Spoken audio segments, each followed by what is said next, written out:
Hello everyone! Welcome to Downtown Tailoring. As the fashion changes, it changes the way we have to make our alterations. In today's video, we are gonna take in waist on a jeans for the modern look and pattern of today. So let's go!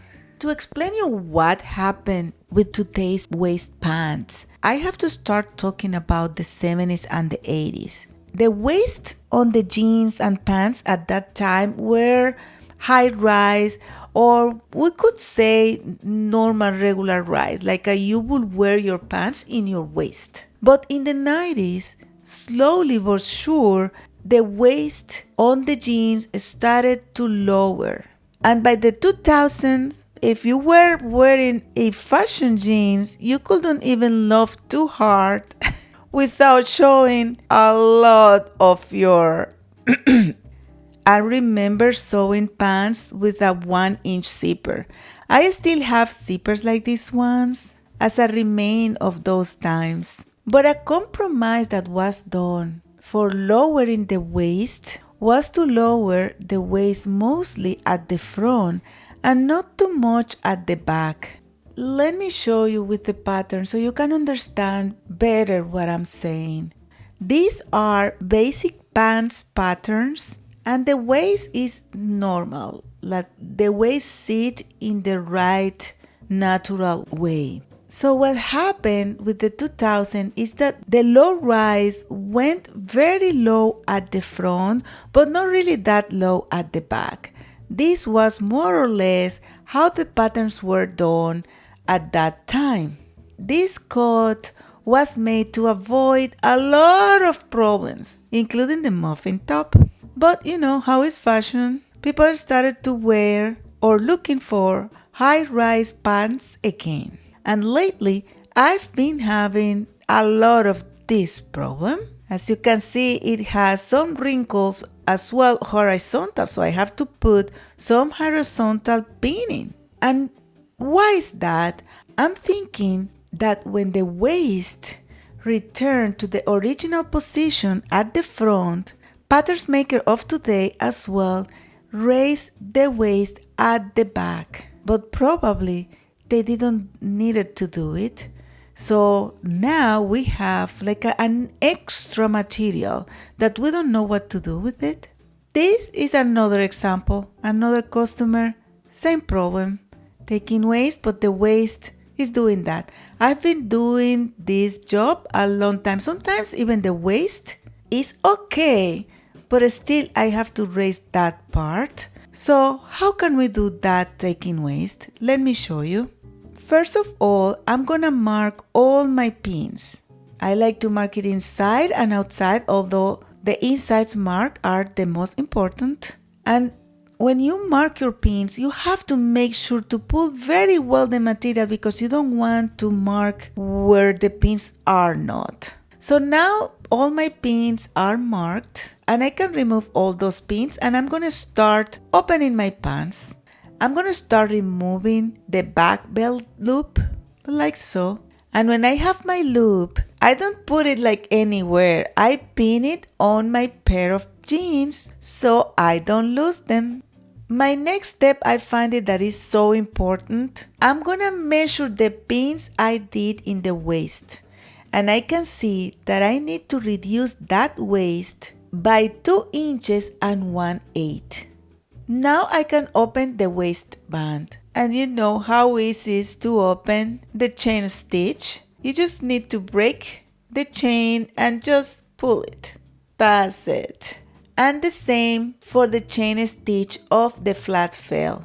I have made some videos about it. It's really very easy. Remember that with the Flatfell we have to be very careful because the Flatfell has the seam allowance folded over and you don't want to lose the symmetry of your pants. So as soon as you open your Flatfell, you should pin it. You pin both pieces together so your pants won't move.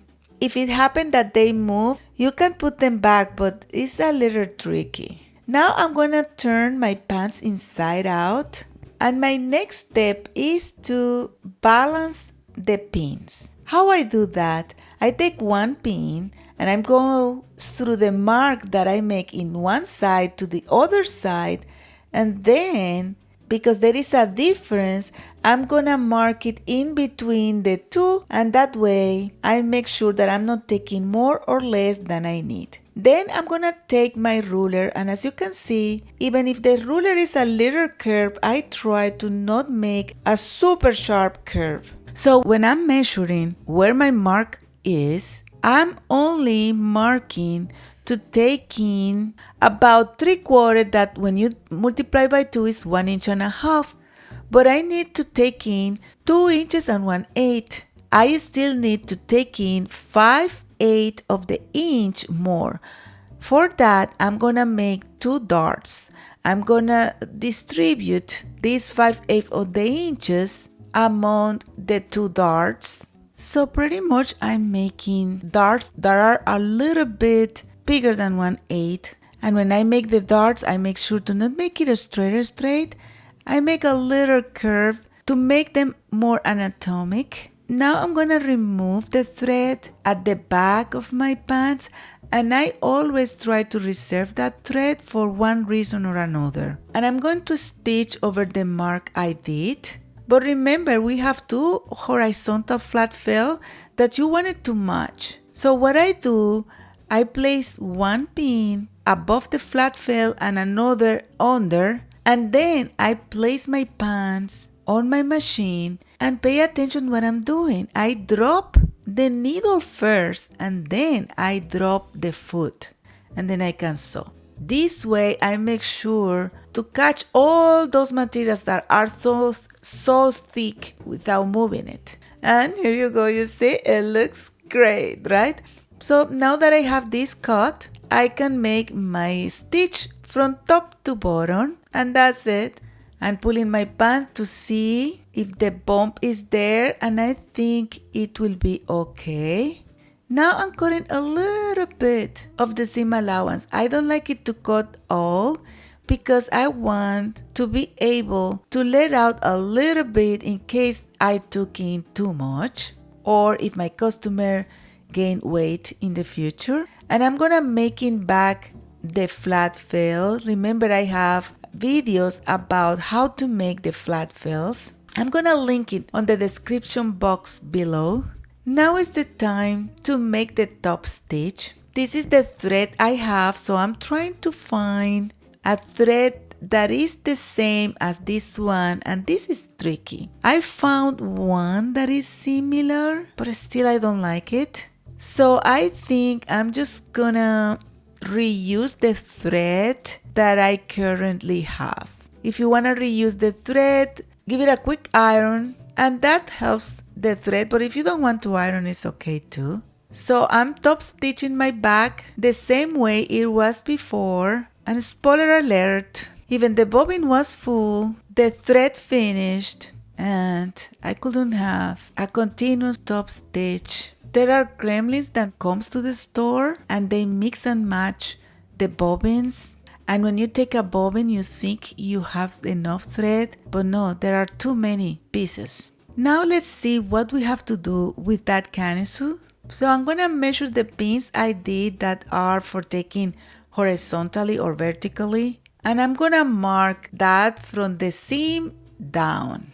Wow, I remember about 5 years ago or so that I was explaining that we need to do exactly the opposite. And you know what? You won't believe it. It was for a jeans for the same, exactly this same customer. Wow. So I'm marking my new line. That will be my sewing line. So I'm gonna take my waistband and I'm gonna pull it towards the center. I pulled from both sides and I got my 2 marks. And now I'm gonna open the top part of my waistband that I didn't open before, and I'm gonna place together my 2 marks, and I'm gonna mark exactly in between the 2 marks, which will be the center. Make sure to make that cut straight. Now I'm gonna verify how much this waistband has to be taken in, and it's 2 inches and 1/8. So I'm gonna mark 1 inch and 1/16 from the center, and I'm gonna make a line at both sides. Then I'm gonna go back to my sewing machine and I'm gonna join together the two pieces, and I'm gonna make sure when I pin it that the original fold are matching. And I'm gonna sew, and look at that. It's kind of just one line. You see, this is very, very important. Now I'm gonna go and press my waistband. First I press to remove the original creases, and then I press with the seam open, and then I fold again the creases for the original. You see how I'm doing it? You can fold as well at 45 degree the seam allowance, so it's a little less bulky. Now I'm gonna sew back my waistband, and before I sew, I'm making sure to pull out the loop of the chain so the chain doesn't keep opening. And I'm gonna reuse the thread of this waistband because I don't like the thread I have. So I'm gonna take that thread and I'm gonna thread it in the opposite way on my machine. Opposite, like from right to left. And here is my colleague that she's the best doing those knots. So it's strong and not bulky. You see? She's tightening very, very, very well and very strong. And I'm gonna go with the thread up, up, up. And I'm gonna keep sewing, you see? That way your work is super clean, super, super clean.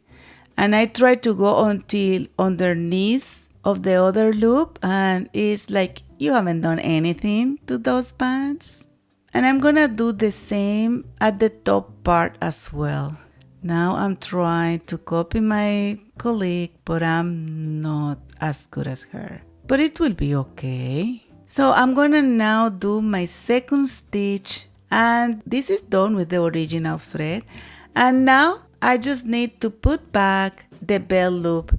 I thought that I was recording everything. I thought that you could see that I'm using my hands because I go very slow and use my hands, so to not break the needle or anything.